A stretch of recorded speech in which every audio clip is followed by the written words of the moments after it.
Hello my friends, it's the Game Boy Geek here. Today, you'll be one of the great powers of Europe in the years prior to World War I. Now you'll be forming alliances as you negotiate and outwit one another in a delicate balance of cooperation and competition. Diplomacy is a game of international intrigue, trust, and treachery. It's for 2 to 7 players. It takes 4 hours or more to play, although the play time can be customized for your group.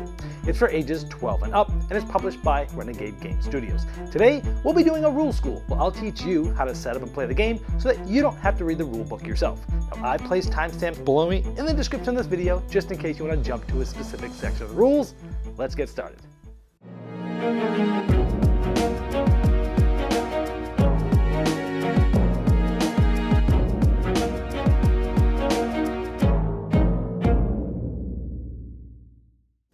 Diplomacy is a game of negotiations, alliances, promises kept, and promises broken.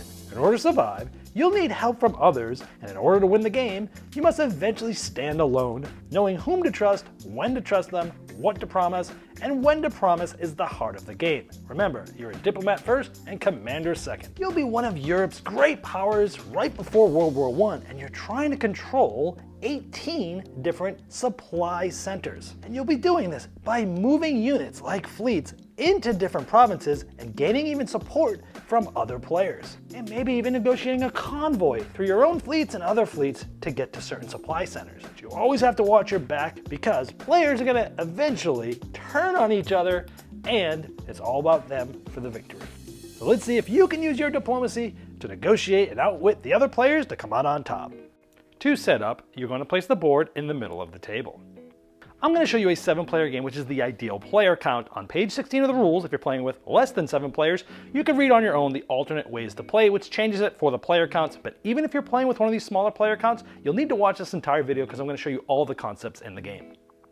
Now, each of the players are going to be randomly assigned one of the great powers, and you'll sit next to that spot on the edge of the board. You're also going to get all of the pieces for that great power. For example, for Italy, I'm going to have fleets here, and I am going to have the armies here. So we have ships and cannons, respectively. You're also going to get these markers that have the flag of that great power. The backside of this, if it's more useful, you can use these instead, which more match the color of the pieces that you'll have on the board. This will come into play a little bit later. Now, each of the great powers have 3 supply centers, denoted by these stars. Russia is an exception, they actually have 4. Now, each of the players are going to place their units on the supply centers. And so in this case, I have placed an army in Venice, an army in Rome, and a fleet in Naples. Well, how do you know which unit to place where? Here is a table of starting positions that you can reference for this setup. It's showing you all the great powers, what color their units are, what cities those are going in, and whether they're armies with an A or a fleet with an F in front of it. So you can pause this to do your setup. So here's how it might look once you're done. You're also going to give each player a map sheet, which will be used in the negotiation phase, which we'll talk about later. Each player should also have a sheet of paper and something to write on. You're going to be writing orders on these. These do not come with the game, so you'll have to provide those on your own. Now let me talk about the units and the provinces as a whole here. Now there are 3 types of provinces in the game. One of them are inland, like Vienna for example, meaning it's inland, there's no water touching it at all. Then there are water provinces, and those are obviously ones that are water, like the Adriatic Sea for example. Then there are coastal provinces. These are land, but they have a coast to a water province, like Trieste for example. Now armies will only be on inland or coastal provinces. They will never go by themselves in a water province. Whereas fleets will always be on either coastal provinces or water provinces. They will never be moved on to inland provinces. I mention all that because during setup, one of the spots in Russia is a fleet in the south coast of St. Petersburg. And this is important because this is one of the few provinces that actually has 2 separate coasts, a south coast and a north coast. In setup, it said specifically to put them on the south coast, which means this is actually in St. Petersburg. It's in a coastal province, but it needs to be close to the south coast, and this will be apparent later as to how this plays into your strategies. Now, as I mentioned, each player is going to be controlling 3 supply centers, except Russia, who will control 4 at the beginning of the game. Now remember, you're going to denote this, who has control, by putting one of your markers on it. And remember, the backside actually shows you the color of who controls it, So you can use which one you like better. Do you want a better look or you want it to be a little bit more functional? Your group can decide what to do. So you put one of those in each of the provinces that has the supply centers that they are controlling. So something like this. You can decide where to place them, or you can place them right on the actual supply centers themselves if that helps you. In some spots where the map gets a little smaller, you'll have to decide as a group where exactly to place them. Now these supply centers are absolutely paramount to winning the game because the main way to win the game is to be controlling 18 supply centers at the end of a fall turn. Because the game's going to be going through 2 turns successively, spring and fall. Both of them have the same 4 phases you go through. Fall has a 5th phase where you're gaining and losing units based upon what you control. And so if you have 18 supply centers, meaning you have your markers on there at the end of a fall turn, that's one way to win the game. Now these supply centers are also extremely important because you will have exactly as many units on the board as you do supply centers that you control, which is why we have 3 here. Now there are other ways the game can end. It could end in a draw involving all survivors, which means all players that still have supply centers agree to share equally in a draw. You can also decide to play a predetermined amount of turns, like spring and fall is 1 year, starts in 1901. You could say after 1907 the game will end, with the player controlling the most supply centers winning. Or you could put a time limit at the beginning of the game, a predetermined amount, like maybe 4 hours or 8 hours or whatever you decide. Those are the different ways that the game can end.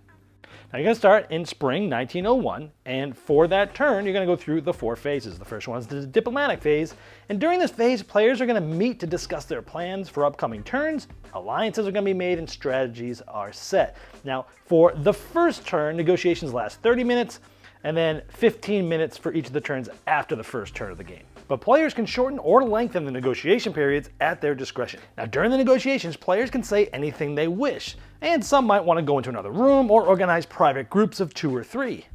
You might be trying to keep your conversation secret, or you might be trying to overhear the conversations of others. These usually consist of bargaining or joint military planning, but they may include exchanges of information, denouncements, threats, spreading of rumors, and so on. Public announcements may be made and documents may be written, made public, or kept secret as the players see fit. However, any discussions or written agreements do not bind the players to anything they may say. So deciding whom to trust and as situations arise is an important part of the game. Now, using the provided map sheet during the negotiations is an excellent way to keep track of locations, strategies, and alliances, and you can even take pictures of the map on your phone if you want to have a snapshot present to negotiate alongside these map sheets. Then you go to the next phase, which is the order writing phase. Now players are going to each secretly write orders for each of their units on a piece of paper. Now it's good to sort of title it like Spring 1901, and then you're going to write an order for each of your units. Now there are lots of templates on Board Game Geek that sort of set this up and makes it a little bit easier to put things in the right spot, or you could just use a blank piece of paper like this. Now once everyone's done with the order writing phase, they're then going to reveal, and one at a time each player will read all their orders clearly. All legal orders must be followed, even if you wrote it by mistake. Any illegal orders that is judged to be unsuccessful isn't followed. Now again, you'll be writing orders for each of your units, so in the first turn that will be 3 separate orders. Here I'm just going to show you them one at a time, just to walk through the different types of orders and the way of writing those. So the first type of order you can do is a hold, and that's essentially to keep a unit in the same spot that they are. Now there's different ways of writing this. First you're going to write the type of unit, F for fleet or A for army. Then you're going to write the province, London, and then you're going to write the order, hold. So in this case, the fleet in London is going to hold. Or you can use abbreviations, like here the F is the fleet, LON is a 3-letter abbreviation for London, and then holds. Now the back of the rulebook has the 3-letter abbreviations for all the provinces. However, just be known that some of the provinces actually start with the same 3 letters, and so the abbreviation might not be exactly what you expect. In those cases, either use the back of this, or when in doubt, always just write out the total order in full. So in this case, this fleet in London is going to hold. Now, if you do not give a unit an order, it is considered to be given a hold order. Now, a different type of order you can make is a move order, and these are essentially moving to another province, and it's referred to as attacking. So here I would say an army in Marseille is going to be moving to Spain, and you put the dash in there. And I could have wrote out those provinces fully if I had wanted to. So in this case, this army is going to be moving from Marseille to Spain. Now, there's no one here, so it can do that. Now, keep in mind, armies, again, are always moving one spot adjacent. Switzerland is impassable, so you can never move through that. So he couldn't move from Marseille, say, up to Munich because that's not adjacent. And again, you can never move in the water with an army, but you can move into another coastal region that's adjacent or an inland region that's adjacent. So in this case, this one would be moving to here.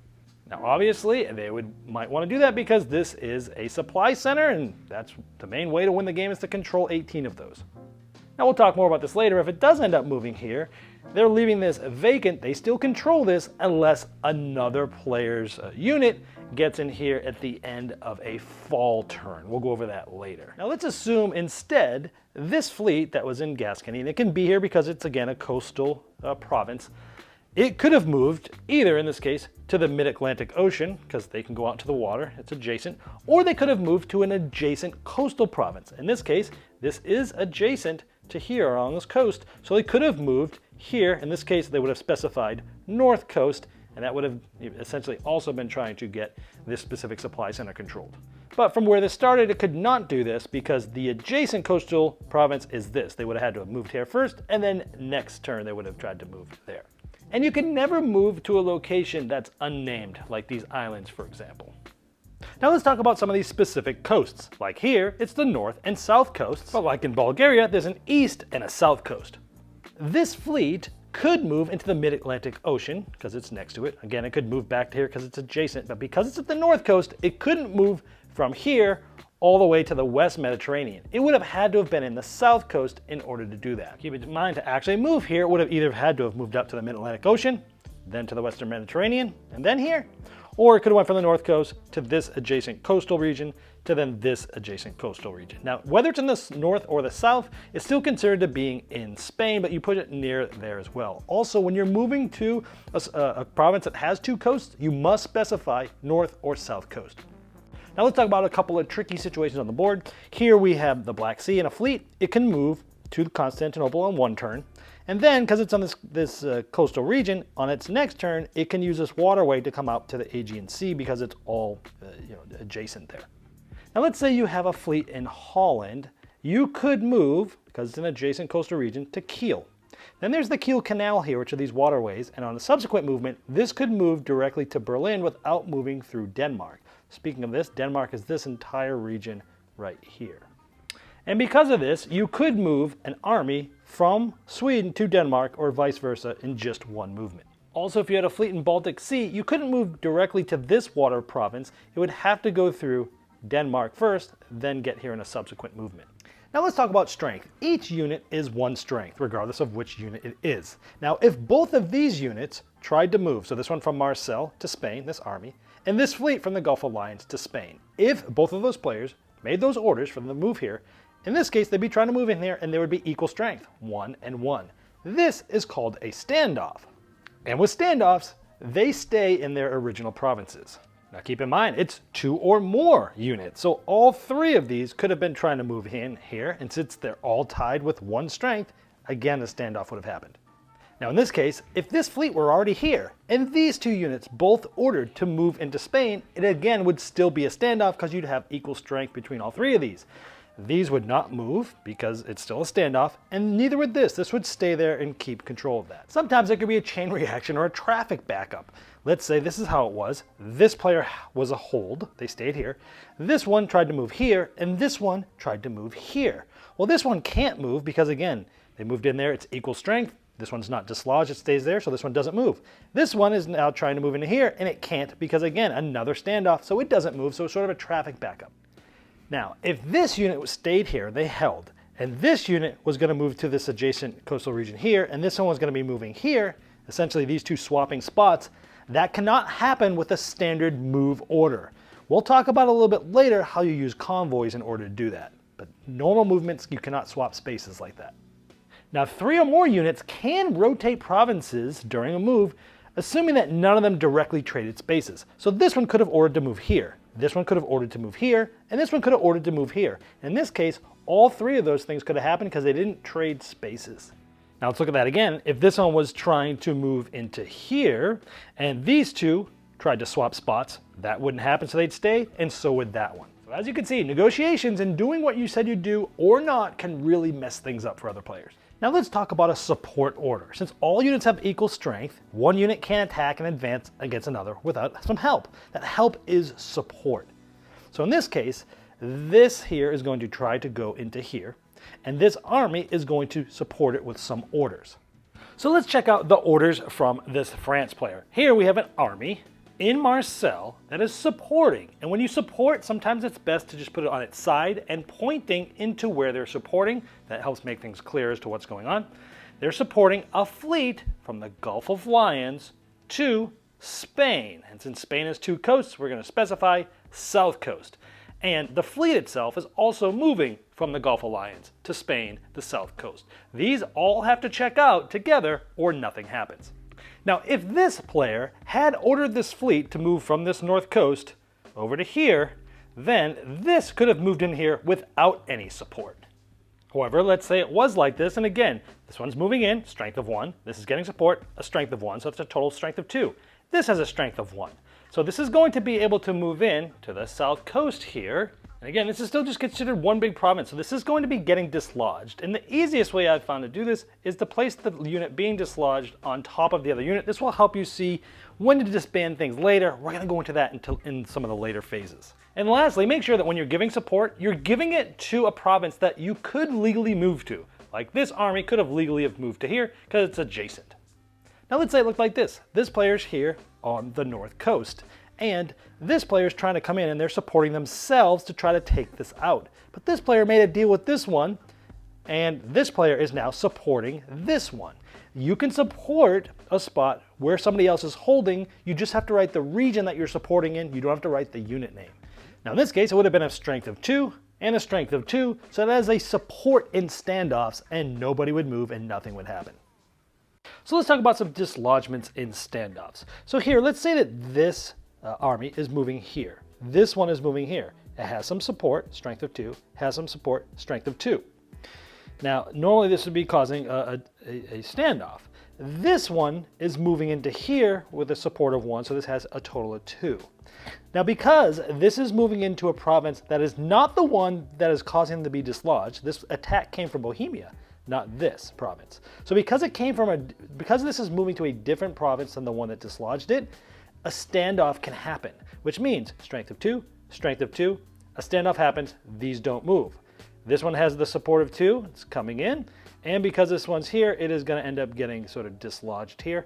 We'll talk about what happens to dislodged units a little bit later. But again, the reason the standoff still happened is because it was happening in a province that wasn't the one that the attack came from. Conversely, let's look at this setup. Let's say this army is trying to move into Romania. This one is also trying to move from Romania.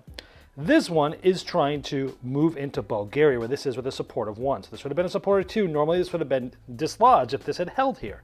But this is trying to move in here. Now this does not cause a standoff because it has no effect on the province that it was being attacked from that would have caused it to be dislodged. So in this case, because the attack that would have dislodged us is coming from Romania, that means if this were to move here, well, this does not cause a standoff. So in this case, this actually is able to move into here, and this piece here will end up being dislodged from this piece because you can't cause a standoff in a province that is the attacking province that caused you to be dislodged. Now let's talk about cutting support. Support can be cut if the unit giving support is attacked from any province except from the one where the support is being given to. So here, this one is giving support to here. This one here is going to be moving in. This one's already here. So normally speaking, this one would have a strength of 2 and this would be dislodged. But in this case, this army here is moving into here, which is this support is being attacked and it's not being attacked from where it's giving support. And so this support is going to be cut. Notice that this would not dislodge us. It would be 1-to-1, but it doesn't matter. As long as it's being attacked from a province that's not the one that's giving support, this support is cut, which means this is 1-to-1 and nothing happens. It's a standoff. Now, if it looked like this, and this army was trying to move into here, this one's trying to move into here with this support, strength of 2, this does not cut the support because it's coming from the province in which it's supporting. Now, support is cut if the unit giving support is dislodged. Let's say this fleet is trying to move into Prussia, and Berlin, this army is trying to also move here. This one is trying to move here with a strength of 2. Because this one would move here and has a strength of 2, This one's going to get dislodged, and because it's dislodged, its support is cut. And because its support is cut, these two spots here, this one moving here and this one moving here, is a standoff because this no longer has the +1 support. Now let's talk about a convoy order. If you have an army that is in a coastal province, and there's a fleet that is in the water province that's adjacent to that, they can then convoy them off to another adjacent coastal region, for example. Now here's how the orders would look. Army from London to Norway. So it's going to go from London to Norway. Now look at this. I had the abbreviation for London, but maybe I didn't have the sheet in front of me, so you could write it out. Again, anything, as long as it's actually accurate, like that's fine. And this is a fleet is going from the North Sea. That's the abbreviation for that. Convoy and army from London to Norway. So they both have to match up like that, and that would allow this to use this fleet to convoy to Norway. And keep in mind, that fleet doing the convoy cannot bring more than one army. Also keep in mind, you can only convoy armies, you cannot convoy support to somewhere else. You can also take multiple fleets in a convoy on the same turn. For example, let's say this army here in London wanted to get to Spain. They could, say, moving from London to Spain, and these would be convoying from the English Channel. And then they also have to say who they're taking, an army from London to Spain. This one is saying, hey, I'm in the mid-Atlantic, the fleet, and I'm going to be convoying an army from London to Spain. As long as that whole chain is there and everything's right, then it will move. However, if there would be a standoff, then the convoy doesn't happen, it would stay there. Also, if a fleet in that chain happened to have been dislodged, the convoy also would fail. Now, for example's sake, up until this point, I've been showing you how to write different orders and what the different orders do, and then I was showing you how things would resolve. In theory, what happens is everyone is going to write their orders, they're going to flip them over, they're going to read them, and then you go to the third phase where all of the orders are resolved simultaneously to make sure how everything happens. After all that happens, then we're going to go to the retreat and disbanding phase. Now, what's going to happen is dislodged units are going to retreat. Now, this is done simultaneously and without negotiation or talking. Players are going to write their orders to where they're retreating to, and then they're going to put it face down. Again, no negotiations or anything, and it all happens simultaneously. Everyone flips it up, and then you see if you can retreat. So for example, this unit may have said, I retreated to Serbia, and then they would go here. And again, it has to be able to go to a spot where they normally would be able to move to. Now, you cannot retreat to a province that has a unit there, so they could not go to Serbia now. Maybe now they would retreat to Greece. However, if this attacker came from Greece with the support and dislodged us, you cannot retreat to a space that the attacker came from. Now let's say instead this attacker actually came from here over here, so he couldn't retreat back here. And let's say these two units were both trying to move into Greece, so there was a standoff. You also cannot retreat into a province that had a standoff that turn. Also note that retreats cannot be convoyed or supported. So in this case, there's no place it could go because the attack came from here and this was a standoff, so it's going to be disbanded and essentially it's taken out and put back into the supply. Also, if two or more units are ordered to retreat to the same province, they all must be disbanded. And if a player fails to order a retreat when necessary, that unit's disbanded.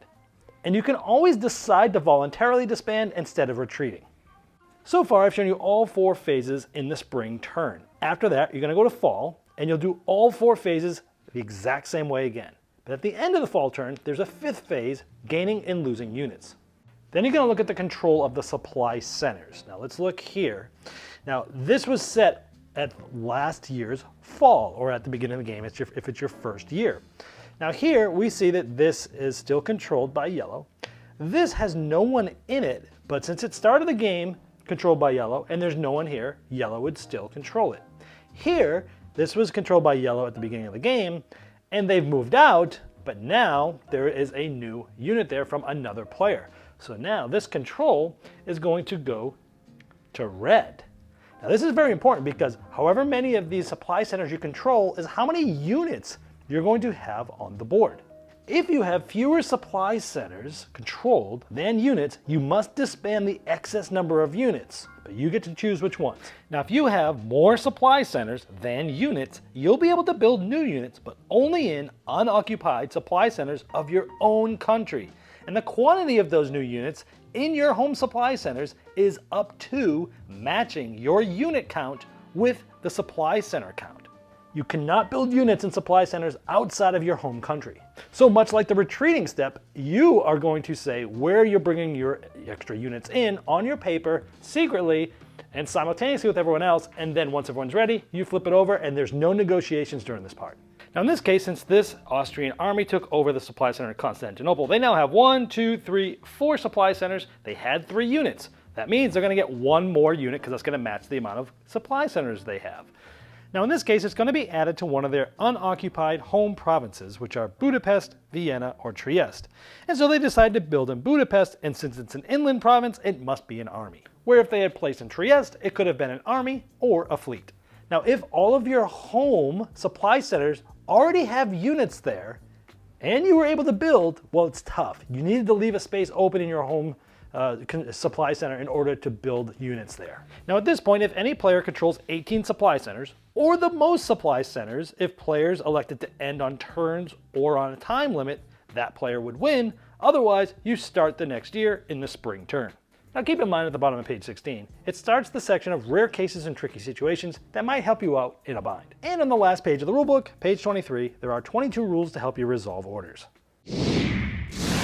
Well, I hope this helped you dive right into diplomacy faster than you normally would if you had to read the rulebook yourself. Now, if you have further questions about the rules, I've placed a link below me in the description of this video, and that's the best place to ask them since I'll be notified, but so also will Renegade Game Studios.